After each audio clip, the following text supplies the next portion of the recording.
Check, check, check.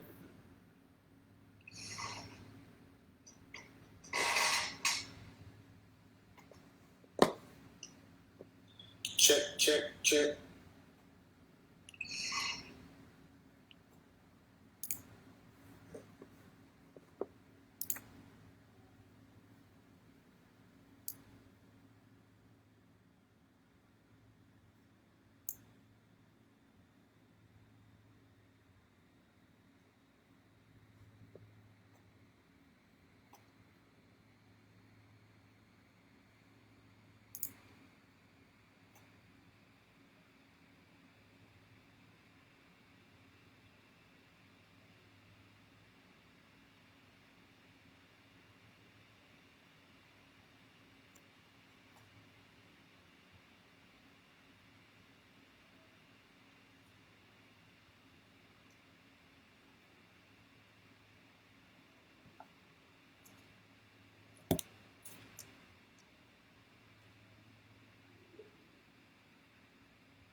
Hey, Shalom Israel, Most High in Christ bless. This is 2 Samuel chapters 13 through 17 today. All right. Most High in Christ bless all of y'all. I'm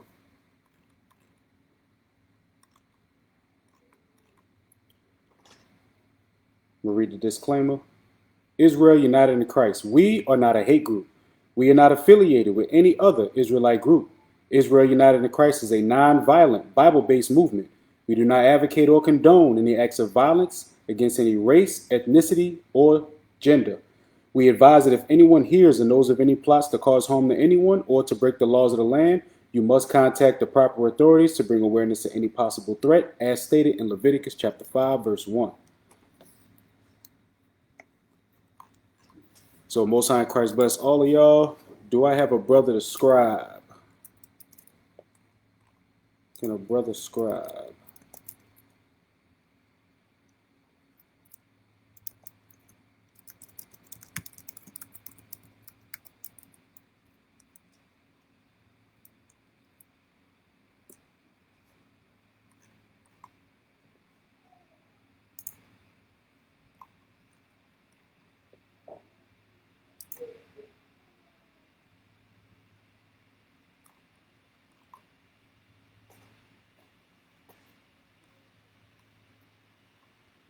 All right, all praise to Josiah. So we starting at 2 Samuel chapter 13, verse 1. All right. So if you remember from yesterday, David did some wickedness. He slept with Bathsheba. The first child died. That was the judgment of it. The Most High prophesied that there would be the sword would not leave from David's house, and that a whole lot of wickedness will happen in his house. Someone will lay with his concubines and his wives in the sight of all Israel because he did that thing secretly. And so we are about to get into more of that. All right, 2 Samuel chapter 13, verse 1. And it came to pass after this that Absalom, the son of David, had a fair sister, whose name was Tamar, and Amnon, the son of David, loved her. And Amnon was so vexed that he fell sick for his sister Tamar, for she was a virgin. And Amnon thought it hard for him to do anything to her. But Amnon had a friend whose name was Jonadab, the son of Shimeah, David's brother. And Jonadab was a very subtle man, meaning Jonadab was sneaky. Everybody, we all know somebody or knew somebody in the world that was just that sneaky, grimy dude that knew exactly how to get over on somebody. And this is what Jonadab was. Verse 4, and he said unto him, Why art thou being the king's son lean from day to day? Wilt thou not tell me? And Amnon said unto him, I love Tamar, my brother Absalom's sister. And Jonadab said unto him, Lay thee down on thy bed, and make thyself sick. And when thy father cometh to see thee, say unto him, I pray thee, let my sister Tamar come and give me meat, and dress the meat in my sight, that I may see it, and eat it at her hand. So Jonadab told this dude this immediately. This was the fastest advice that came about. This dude said, "Look, just lay down on your bed, act like you sick, and then when your daddy come to see what's going on, you say, look, I just want to eat some cakes from Tamar's hand." So let's see what happens. So Amnon lay down and made himself sick. And when the king was come to see him, Amnon said unto the king, I pray thee, let Tamar my sister come and make a couple of cakes in my sight, that I may eat at her hand. And David sent home to Tamar, saying, Go now to thy brother Amnon's house, and dress him meat. So Tamar went to her brother Amnon's house, and when he was laid down, and she took flour and kneaded it, and made cakes in his sight, and did eat the cakes. She took a pan and poured them out before him, and did bake the cakes.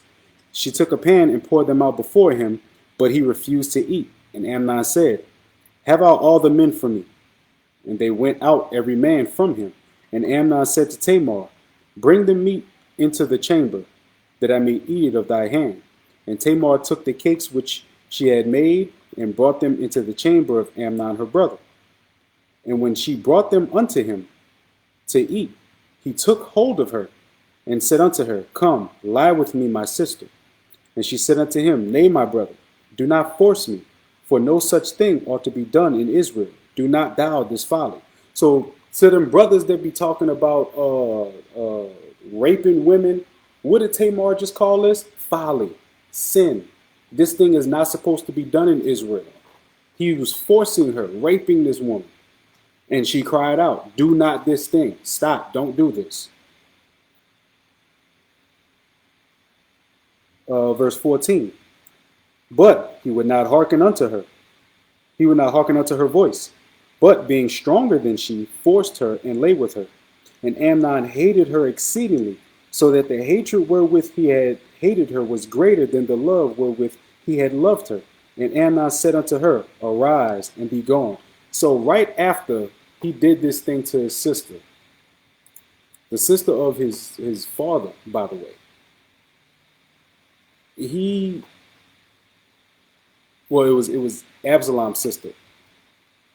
He hated her after he did her wrong. He raped her, and then in turn, after that, hated this woman.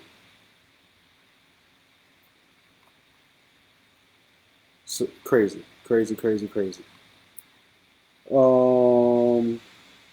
Verse 16. And he said unto him, and she said unto him, There is no cause. This evil in sending me away is greater than the other that thou didst unto me. But he would not hearken unto her. Then he called his servant that ministered unto him, and said, Put now this woman out from me, and bolt the door after her. And she had a garment of diverse colors upon her, for with such robes were the king's daughters that were virgins apparelled. Then his servant brought her out, and bolted the door after her. So the dude, Amnon, grabbed Tamar, raped her, because he said he was in love with her. Then after he raped the sister, kicked her out the room, and then hated her. All of this was done because it was prophesied to happen because of what David did regarding Bathsheba and Uriah. Now, this is a horrible thing, but this is one example that we can go in the scriptures and prove rape is not good in the Bible. It's murder. That's the same thing. Rape and murder is the same thing. All them brothers out there talking about you could force the sister, them brothers is wicked as hell. Verse 19. And Tamar put ashes on her head, and rent her garment of diverse colors that was on her, and laid her on her head, and went out crying. Which goes to show you, women back then, the king's daughters that were virgins, meaning those that were able to be married, they dressed a certain way. They dressed in a certain type of garment versus the other women. So when you came among them, you knew who were the women that were able to be married and who weren't, because the women that were able to be married, they wore a certain type of garment. They wore a garment of diverse colors. And that's how you told them apart. That was part of the order in the kingdom, in our kingdom. That's why we have garments today. No matter what people say, all that, oh, y'all wear purple. So what? The men back in the day did the same thing. They did the same exact thing. And that's called rehearsing the righteous acts. Verse 20. And Absalom, her brother, said unto her, hath Amnon thy brother been with thee? But hold now thy peace, my sister. He is thy brother. Regard not this thing. So Tamar remained desolate in her brother Absalom's house. But when King David heard all these things, he was very wroth. And Absalom spake unto his brother Amnon, neither good nor bad. For Absalom hated Amnon because he had forced his sister Tamar. So Absalom was, the older brother of Tamar. And he was like, you know what? Whatever happened, don't even worry about it. And Absalom was one of them dudes, the bishop brought it out a couple weeks ago. You know how you have those people that they did you something, you'll wait years and still hold on to that grudge. You'll wait years just to get them back for it. And remember, these are people that know the law. These are people that know that they're Israel. So don't think that this ain't going to happen again. Lord's will, it never does. But there are wicked people that come in Israel that find out that they're Israelites. It happened back then. It will happen again today. Reading on. Verse 23. And it came to pass after 2 full years.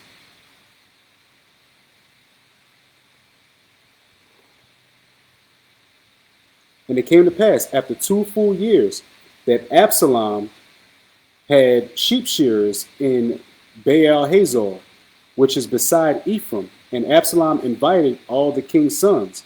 And Absalom came to the king and said, behold now, thy servant sheep shearers, let the king, I beseech thee, and his servants go with thy servant. And the king said to Absalom, nay, my son, but let us not all go, lest we be chargeable unto thee. And he pressed him, howbeit he would not go up, but he blessed him. Then said Absalom, if not, I pray thee, let my brother Amnon go with us. And the king said unto him, why should he go with thee? But Absalom pressed him that he let Amnon and all the king's sons go with him.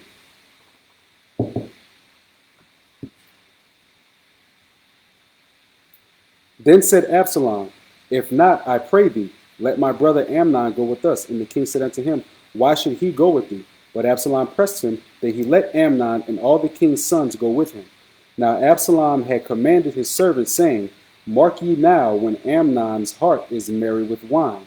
And when I say unto you, smite Amnon and kill him, fear not, for have not I commanded you? Be courageous and be valiant.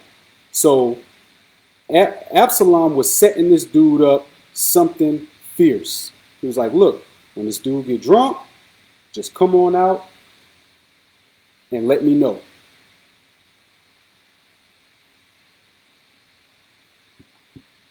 When this dude get drunk, just come on out and let me know. Verse 29. And the servants of Absalom did unto him as Absalom commanded. Then all the king's sons arose, and every man get him up upon his mule and fled.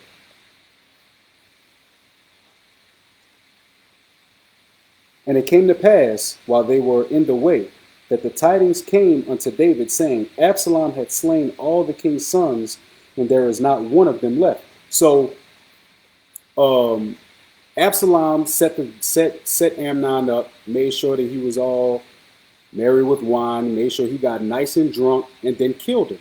So when the report came back to David, they was like, Absalom killed everybody. And let's see what happens. Then the king arose and tear his garments and lay on the earth, and all his servants stood by with their clothes rent. And Jonadab, the son of Shimeah, David's brother, answered and said, let not my lord suppose that they have slain all the young men of the king's sons, for Amnon only is dead. For by the appointment of Absalom, had this thing been determined this day, that he forced his sister Tamar. So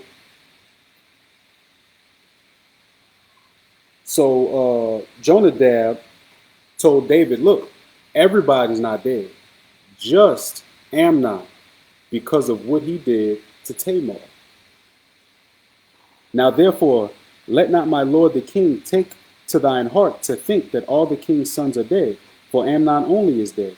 But Absalom fled, and the young men that kept the watch lifted his eyes and looked, and behold, there came much people by the way of the hillside beside him. And Jonadab said unto the king's sons, come, as thy servant said, so it is. So they was like, look, it's verified. It's verified. These dudes, your sons are alive. Just Amnon is dead. And it came to pass, as soon as he made an end of speaking, that behold, the king's sons came and lifted up their voice and wept. And the king also and all his servants wept very sore.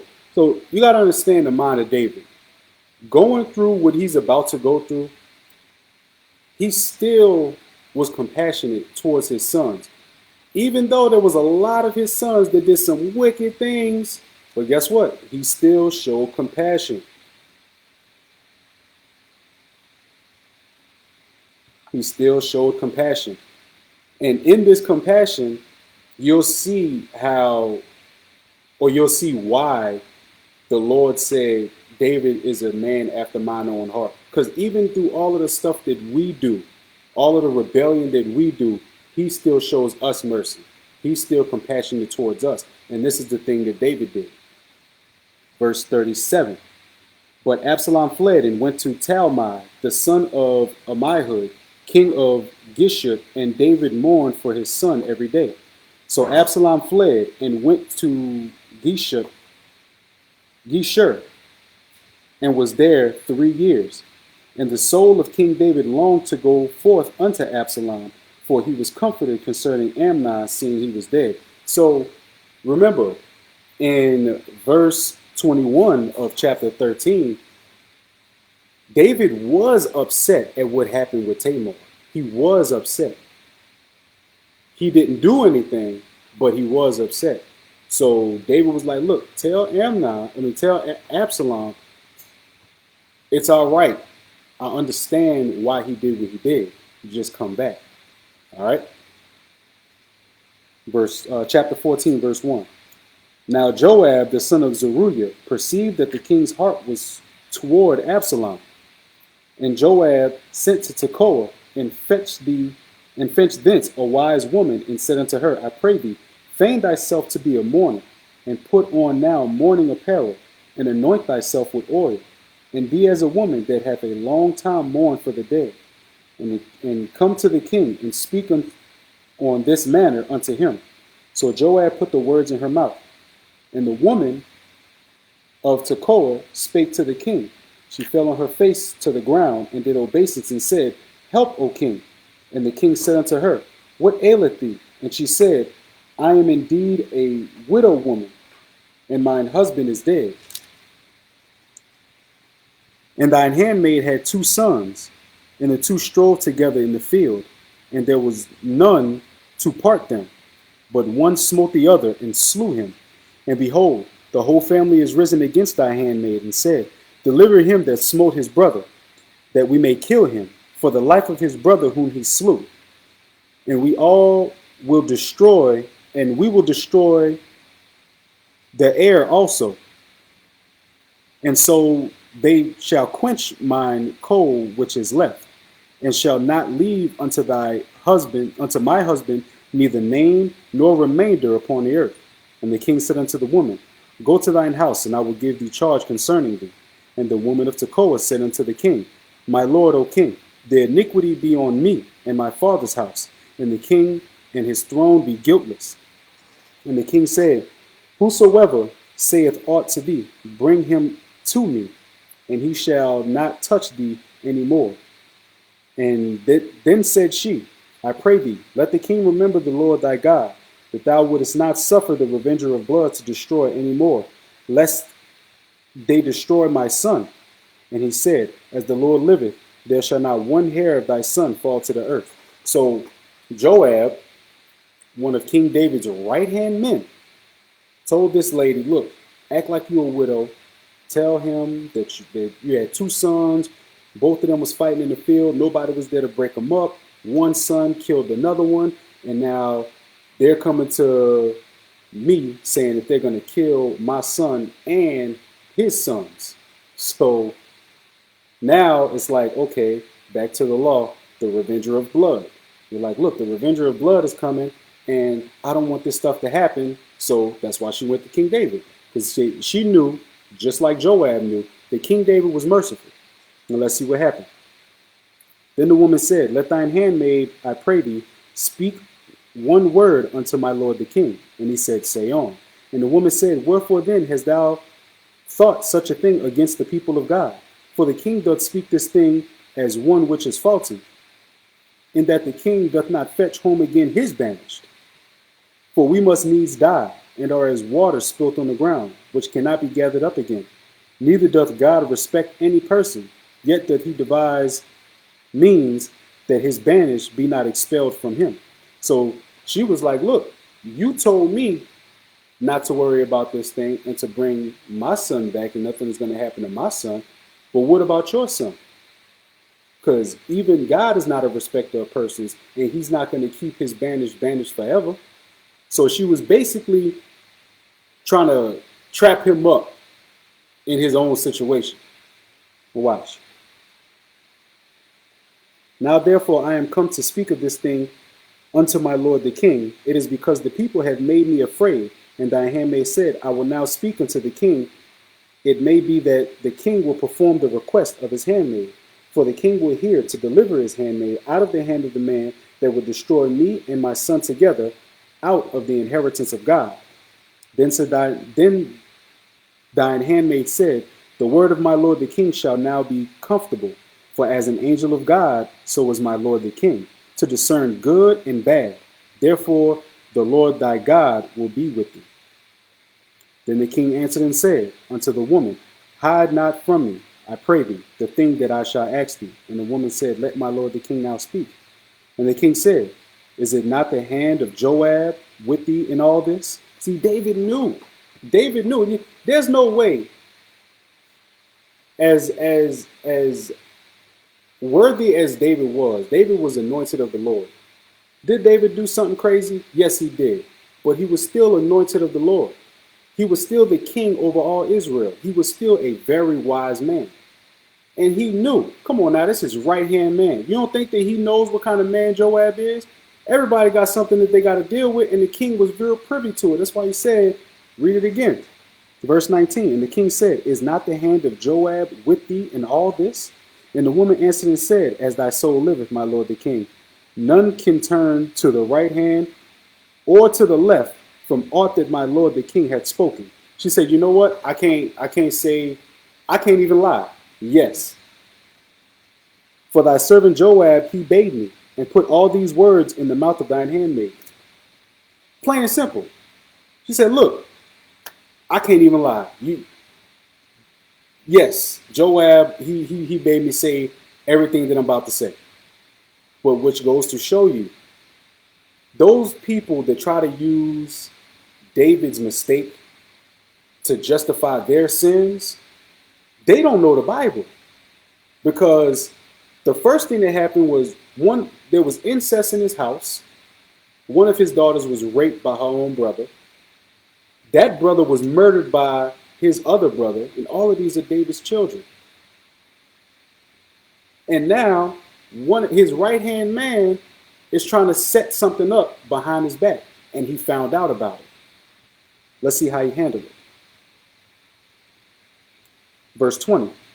To fetch about this form of speech hath thy servant Joab done this thing, and my Lord is wise, according to the wisdom of an angel of God, to know all things that are in the earth. See, though he made a mistake, wisdom never departed from David. Wisdom never departed from David. David was always on point. No matter what people try to say or what they try to do, David was always on point. And the king said unto Joab, behold, now I have done this thing. Go therefore and bring the young man Absalom again. And Joab fell to the ground on his face and bowed himself and thanked the king. And Joab said, Today thy servant knoweth that I have found grace in thy sight, my lord, O king, and that the king hath fulfilled the request of his servant. So Joab set all of that up in order to get Absalom back. So Joab arose and went to Geshur and brought Absalom unto Jerusalem. And the king said, Let him turn now to his own house, and let him not see my face. So Absalom returned to his house and saw not the king's face. So even though David said, Look, all right, just bring him back. Just go ahead and bring him back. I don't want to see his face, though. Yeah, go ahead. Tell him he can come on back, but I don't want to see him. Tell him go to his own house. So he had mercy on him that, he let him back into Jerusalem. But guess what? He said, look, tell him, don't even come see me. Verse 25. But in all Israel there was none so much praised as Absalom for his beauty. From the sole of his foot even to the crown of his head, there was no blemish in him. And when he polled his head, polled means to cut. Polled means to cut, and he cut his head. Because people got haircuts back then. When he polled his head, for it was at every year's end that he polled it, because the hair was heavy on him, therefore he polled it. He weighed the hair of his head at 200 shekels after the king's weight. So 200 shekels of weight. That's a lot of weight for a person's hair to weigh. Imagine how strong this brother's neck was to hold around all that hair all the time. And then every year, he cut his hair again. That's how fast this man's hair grew. 200 shekels after the king's weight. The king's weight was heavy. It was solid because the king had pure everything. So when after the king's weight, that's a lot of weight. That's a lot. Let's say a shekel was half a pound. 200 shekels, the dude got like 100 pounds on his head. 50 pounds on his head. Like, whatever you're going after, that's some heavy weight of hair to have on your head. Verse 27. And unto Absalom there were born 3 sons and 1 daughter, whose name was Tamar. She was a woman of a fair countenance. So he named his daughter Tamar, which goes to show respect for his sister. And Absalom dwelt 2 full years in Jerusalem and saw not the king's face. Therefore Absalom sent for Joab to have him sent him to the king, but he would not come unto him.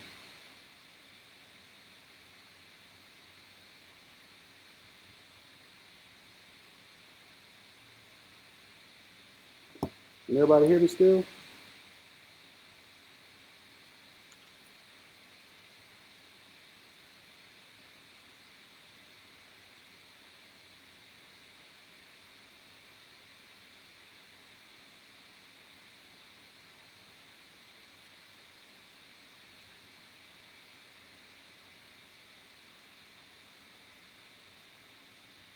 Okay, all right. My computer's doing something crazy. As long as y'all can hear me.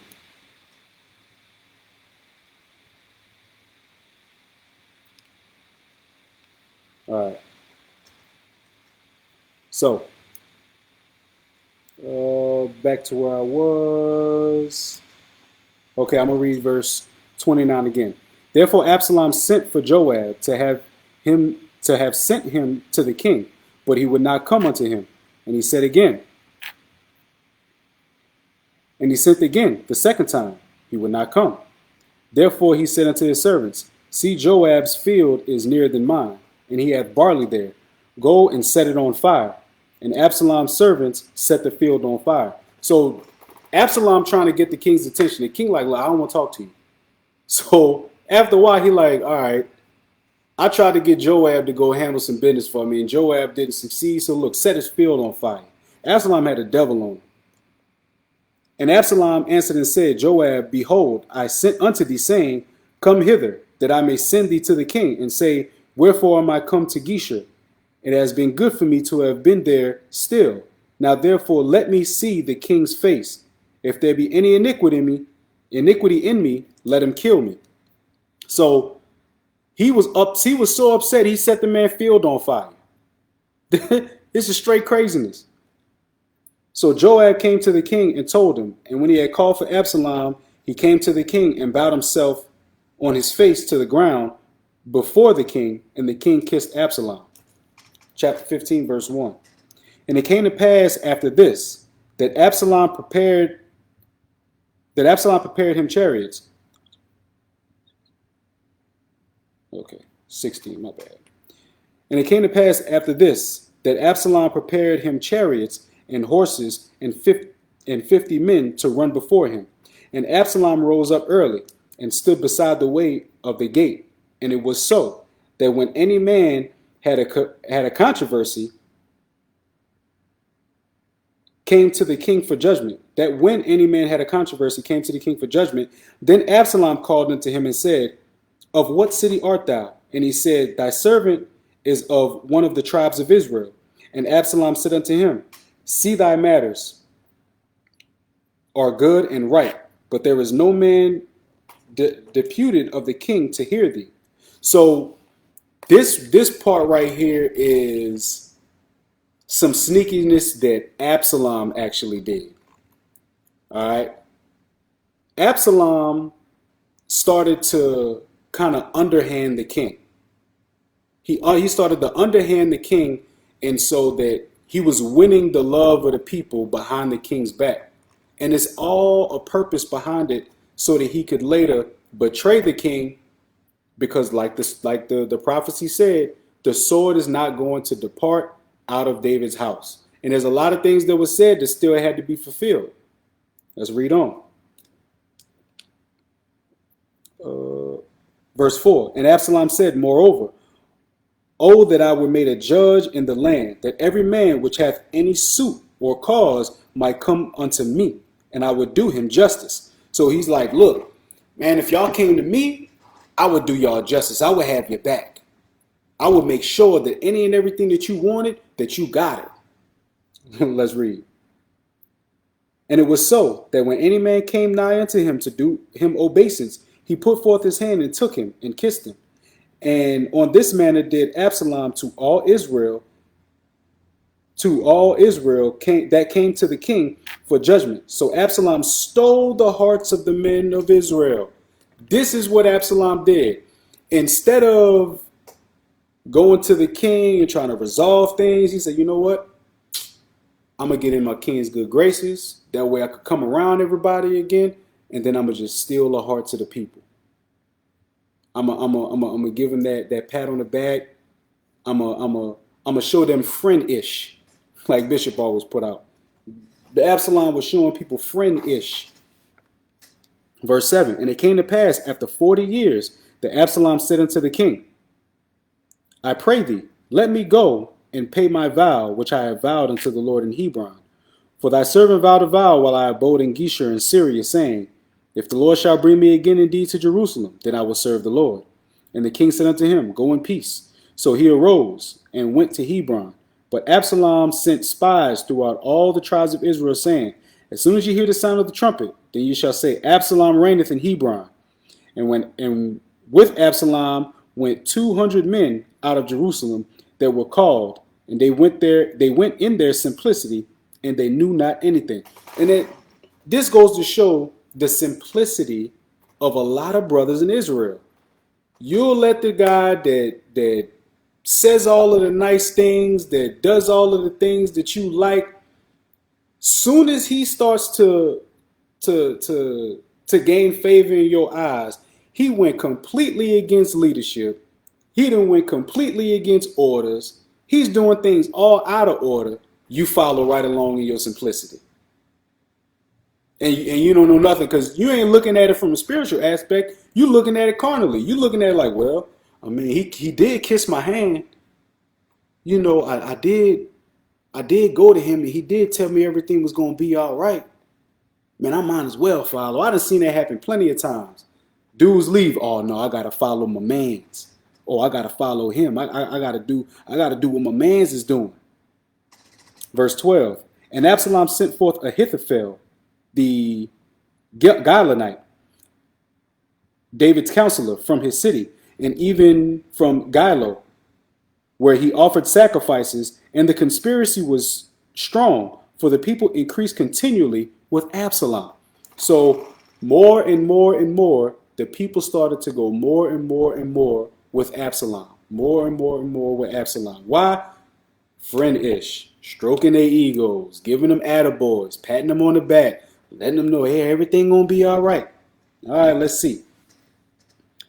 And there came a messenger to David saying, the hearts of the men of Israel are with Absalom. And the king said unto his servants that were with him at Jerusalem, arise and let us flee, for we shall not else escape from Absalom. Make speed, depart, lest he overtake us suddenly, and bring evil upon us, and smite the city with the edge of the sword. And the king's servants said unto the king, behold, thy servants are ready to do whatsoever my lord the king shall appoint. And the king went forth, and all his household after him. And the king left 10 women, which were concubines, to keep the house. And the king went forth, and all the people after him, and tarried in a place that was afar off. And all his servants passed on beside him, and the Cherethites, and the Pelethites, and the Gittites, 600 men, which came after him from Gath, passed on before the king. So look at what's going on. King David is about to go, and he's about to go run from Absalom. Why? Because David saw that everybody was starting to follow Absalom. So instead of just sitting there like a dummy, King David, being the man of war that he is, he's like, you know what? Let me go ahead and bounce, and I'm gonna strategize while I'm out. Verse 19. Then said the king to Itai the Gittite, wherefore goest thou with us? Return to thy place, and abide with the king, for thou art a stranger and also in exile. Whereas thou camest but yesterday, should I this day make thee go up and down with us? Seeing I go whither I may, return thou and take back thy brethren. Mercy and truth be with thee. So he was like, look, don't follow me. I got to do what I got to do. This don't have nothing to do with you. You go back, and grace and mercy be with y'all.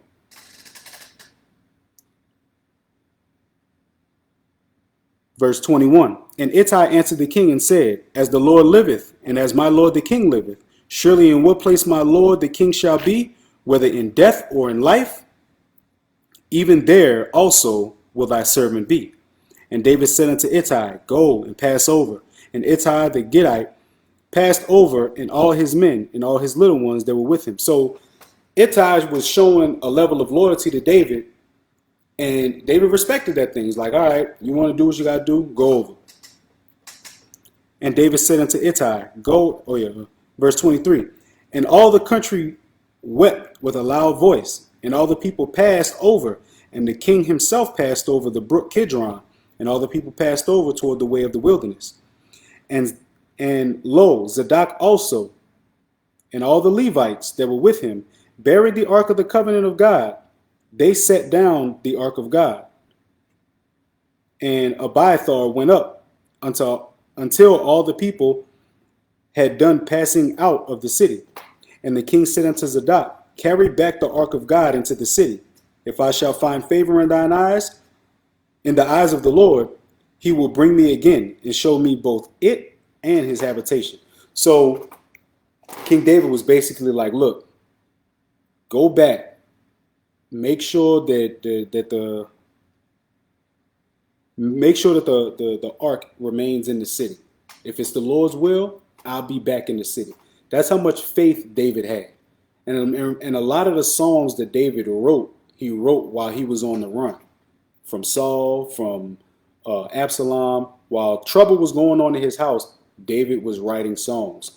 That's one of the things that we got to understand as we read the book of Psalms. This is David going through what he was going through at these times. And some of it is actually prophecy of Christ, because the Spirit of Christ was in every single prophet.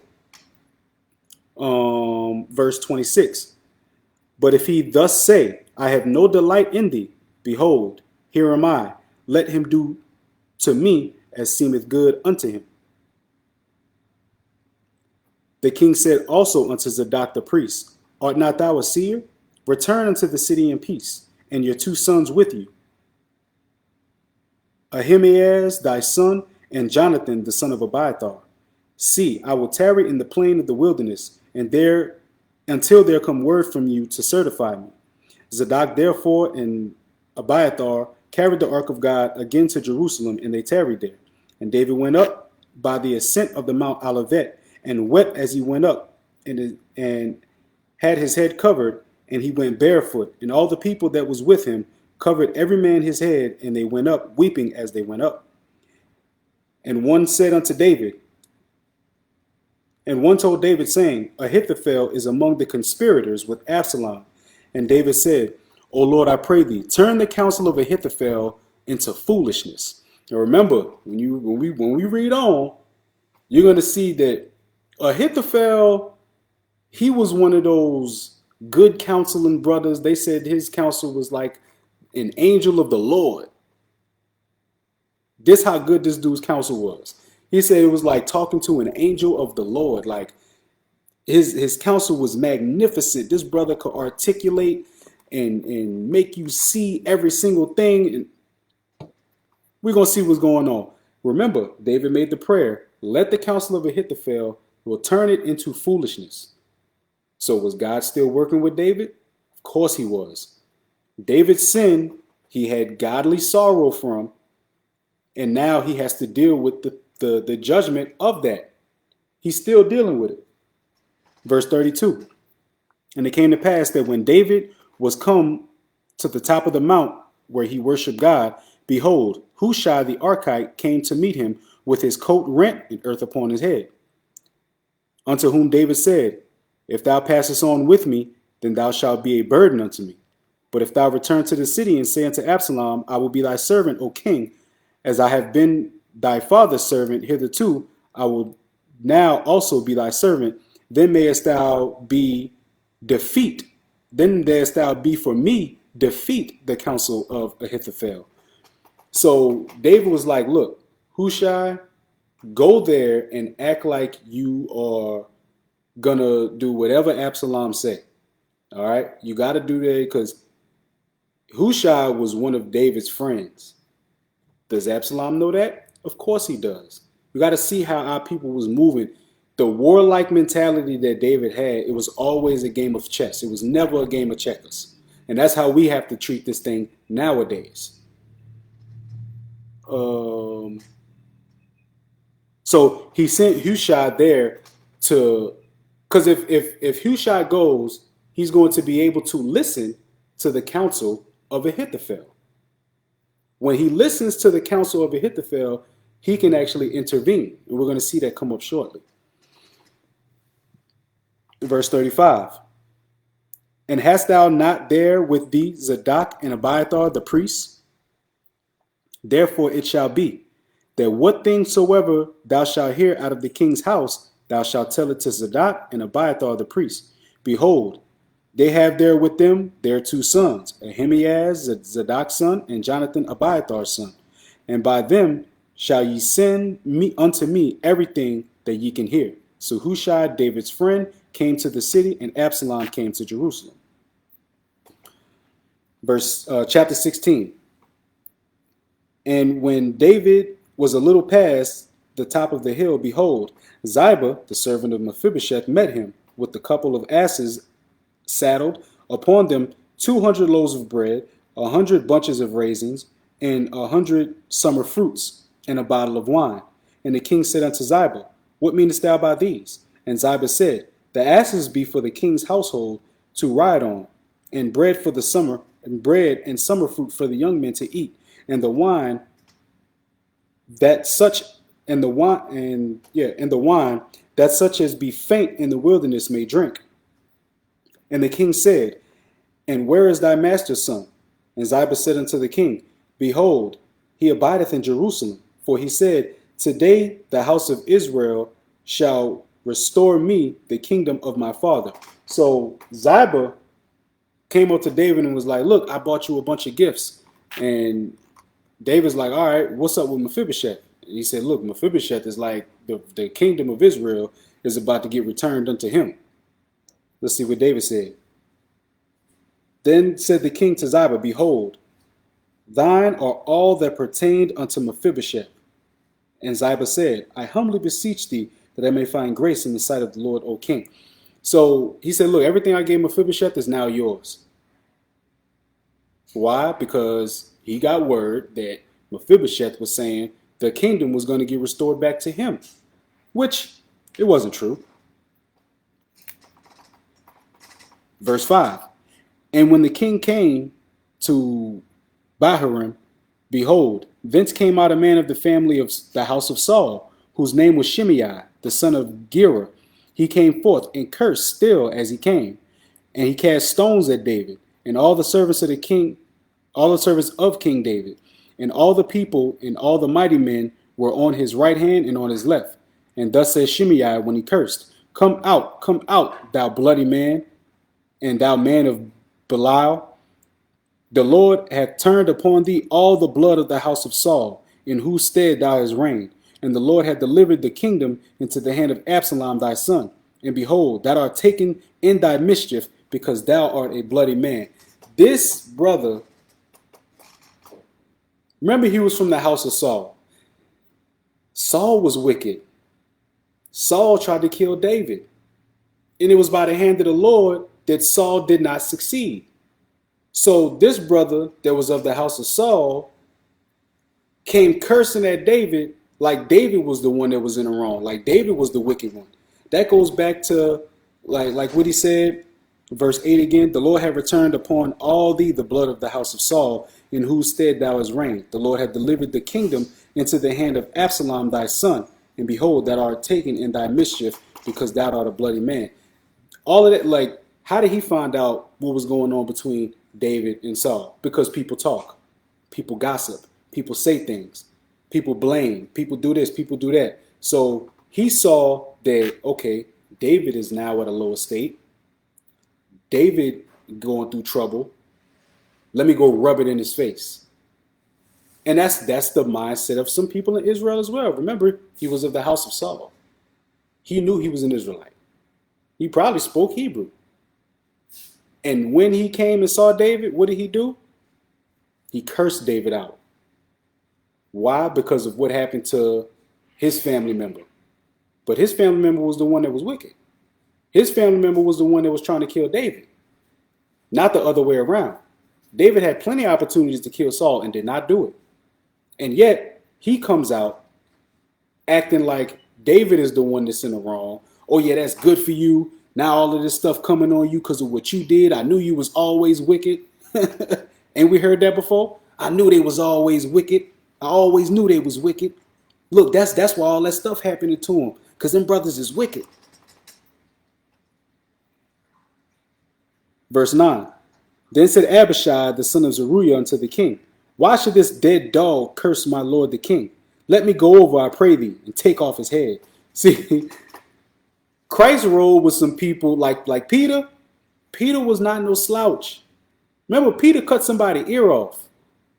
You know how much precision it takes to cut a man's ear off and not hit their shoulder? Your ear's here, your shoulder's here. Peter cut the dude's ear off, didn't touch nothing else, just the ear. So one of David's mighty men was like, look, let me go over there and kill this dude. Let me just take his head off his shoulders. Because David rode with mighty men, men of war. That's who David rode with. David was a man of war.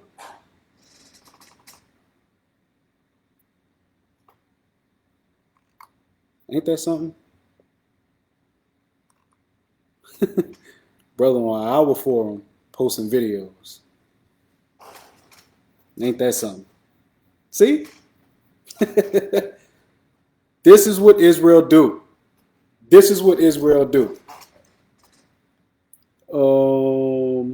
Verse 10. And the king said, what have I to do with you, ye sons of Zeruiah? So let him curse, because the Lord hath said unto him, curse David. Who shall then say, wherefore hast thou done so? So David said, look, whatever he gonna do, let him do it. It was of the Lord to let him do it. The Lord let him curse David. So what are we to do anything about that? Just like the Lord is the one that brings all of these people who don't believe nothing we say, they bring them to our forums, to our classrooms, and they bicker and they fuss and they fight and they try to bring confusion to the class. But guess what? It's of the Lord. Some of them is in here to actually to test the patience of a lot of y'all who pray for patience. When you pray for something, you better get ready for the test to come.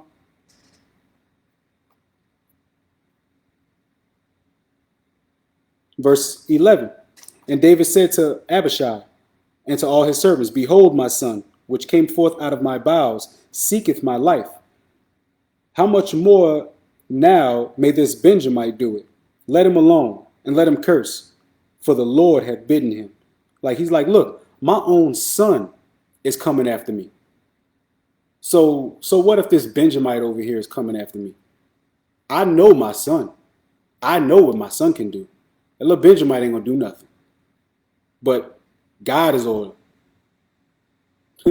God is doing this.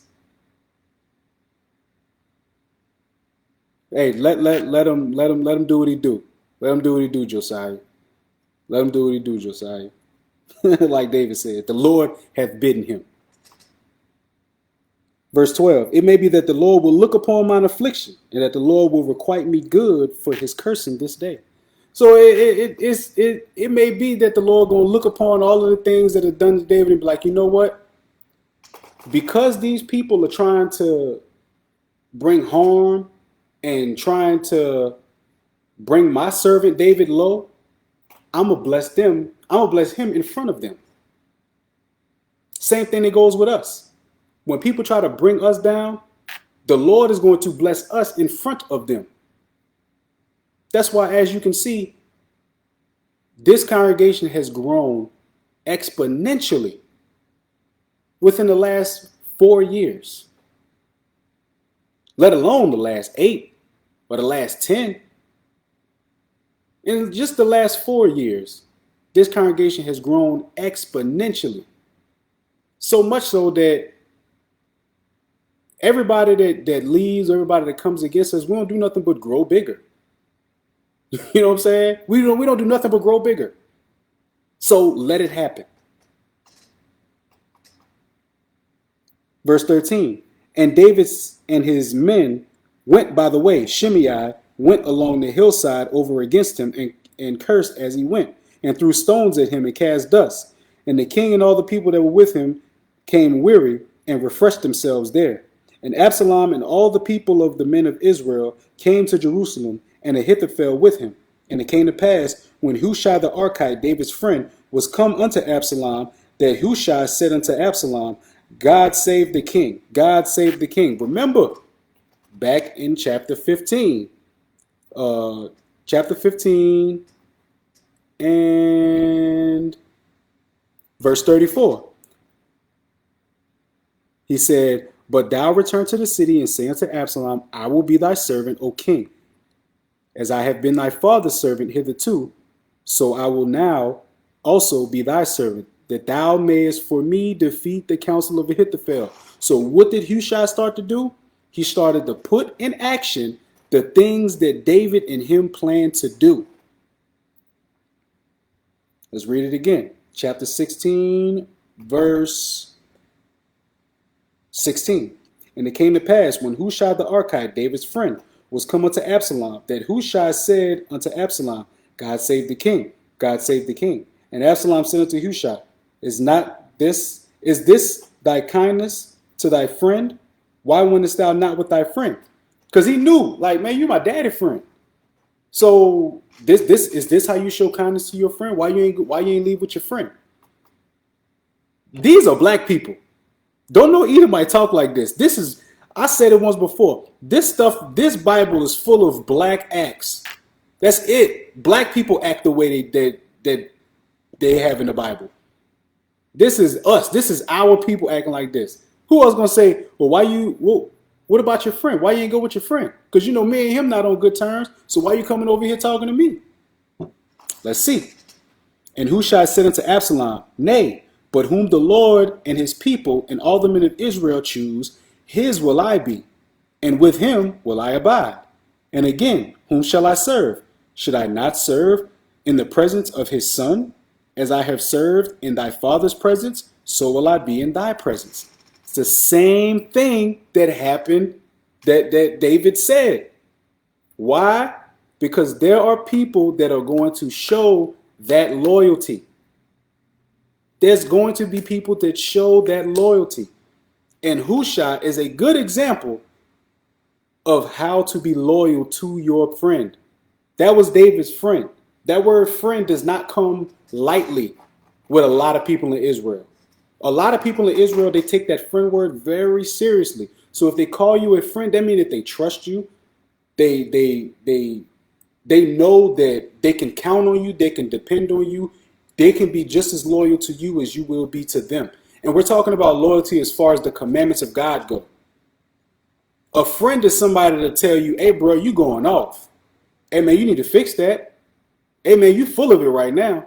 Hey, bro, you wicked as hell. Not just that friend that's going to do what Absalom did in chapter 15 and just stroke your head, pat you on your back, and tell you that you've done a good job.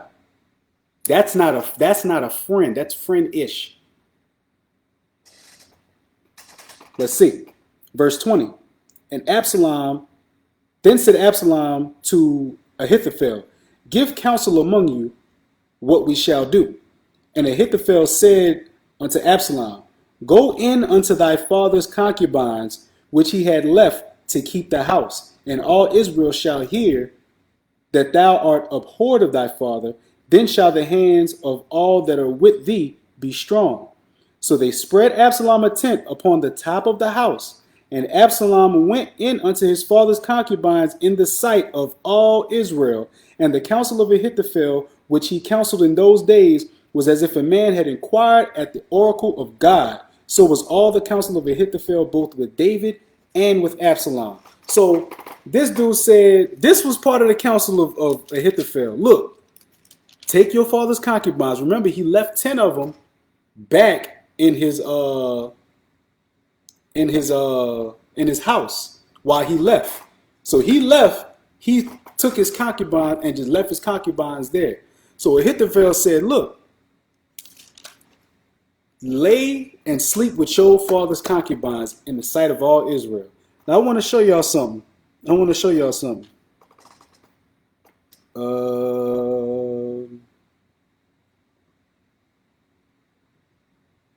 Now watch this.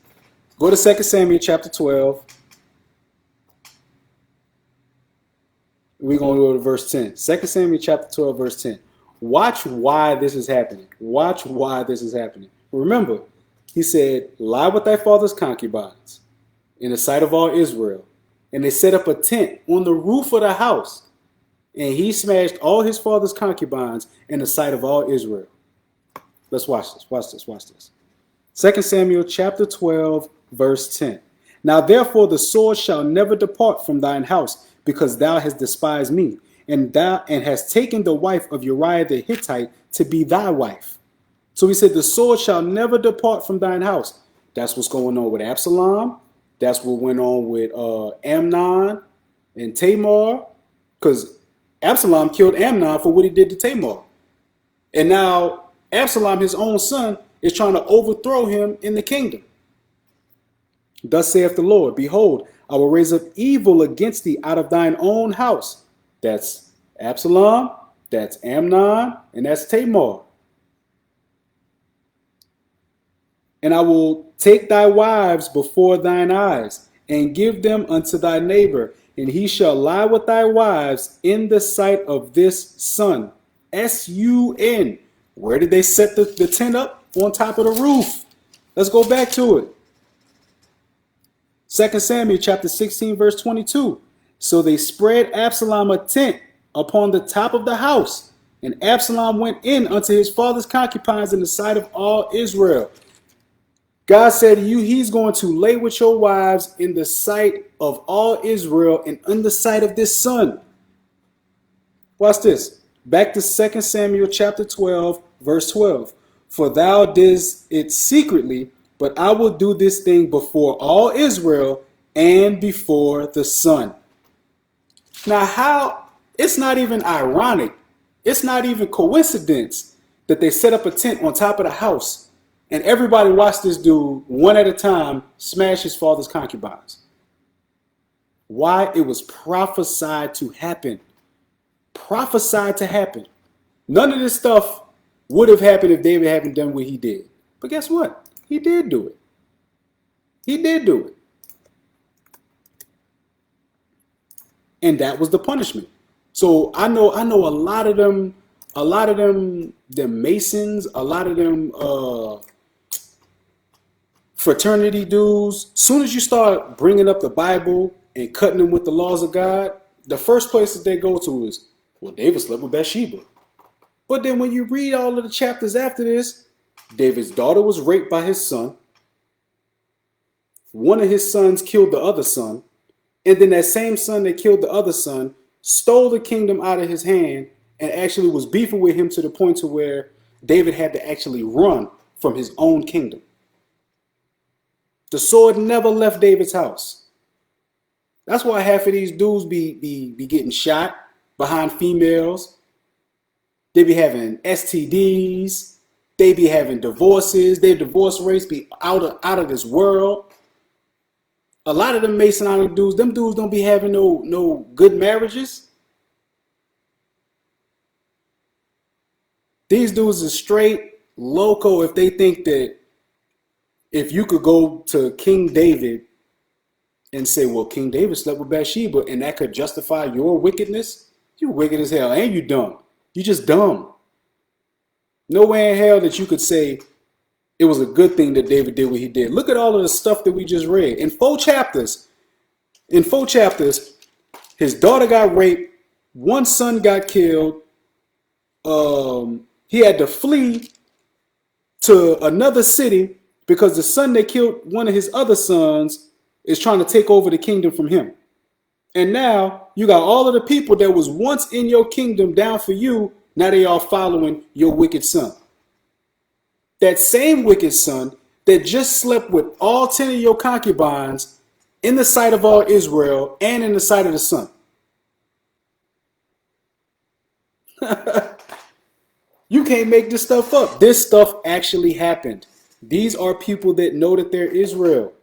So don't think that when you come up in Israel, it's going to be all sugar, cookies, and cakes and Snicker bars. No. People are going to come in with issues. Issues are going to occur in Israel. But how you deal with them, that's why Matthew 18 is here. That's why Paul gave us the scriptures on charity.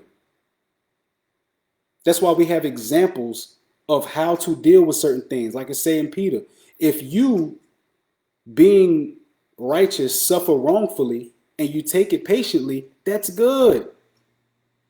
That's good. Why we have this example, we have the example of Christ, the example of Paul. You're right, they will use anything to justify their wicked behavior. But guess what? That's why the leadership set up this 4 chapters a day thing, just so it can already be understood that, hey, we're going to walk you through the chapters and help you see it for yourself. You'll have to go through 1,000 different precepts. The storyline of the history is compelling enough to just read it and understand what's actually going on. And remember that when God said something was going to happen, that thing happened. He said because of what David did with Bathsheba, the sword is not going to depart from his house. His wives are going to get taken from him, and someone is going to sleep with them in the sight of all Israel and before the sun. And what happened? His own son slept with his concubines on a rooftop of a house in front of all Israel.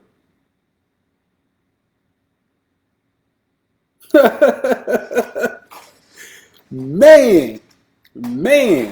But this is what happens in Israel. These are the things that we have to learn and meditate on, because these spirits are back today. So that's the 4 chapters. Does anybody have any questions pertaining to the 4 chapters?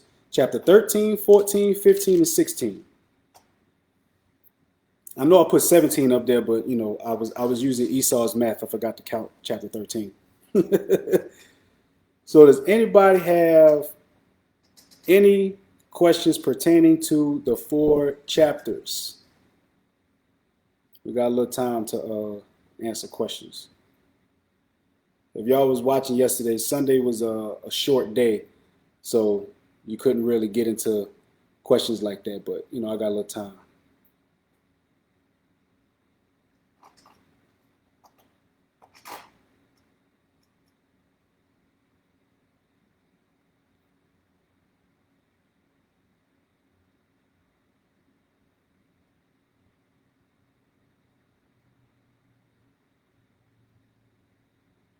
And whoever's on for tomorrow, watch, they're gonna get deeper into Ahithophel and Absalom and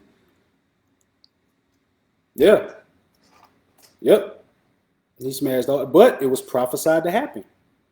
It was prophesied to happen. Everything that's happening in David's house, it was prophesied to happen.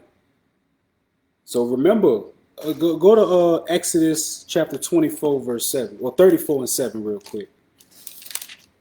Remember, the Lord said this for a reason. The Lord said this for a reason. Exodus chapter 34, verse 7. Keeping mercy for thousands, forgiving iniquity and transgression and sin, and that will by no means clear the guilty, visiting the iniquities of the fathers upon the children, on the children's children, unto the 3rd and 4th generation. Trust me. We don't know how or when judgment comes. The Lord does forgive, but he does not clear you. The punishment may not be as bad as it was gonna be because of your repentance and your godly sorrow, but you're still gonna have something to pay. That's why we all have to. We gotta remember that we all still worthy of judgment. We all still worthy of punishment. That's why we have to. That's why we have to have charity amongst one another. That's why we have to have kindness amongst one another. We have to do these things because even in all of the stuff that we do, we don't know if the Lord is going to judge us or the things that happen to us. It could be judgment for something that we happened before we came into the truth. Yeah, we knew creatures in Christ, but you don't like the scriptures say, he by no means clears the guilty. So, you know, he may have allowed us to come in and repent, but we still got to remember the fear of the Lord. Like David said, there's nothing but one step between us and death.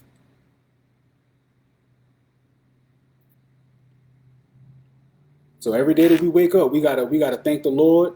Every day that we are able to actually put forth the work, every day that we're able to bear fruits of repentance, because you remember what John said, by their fruits you shall know them. Every day that we're able to put forth the work, put forth the work. Work your behind off for the Most High, because he work his behind off for us.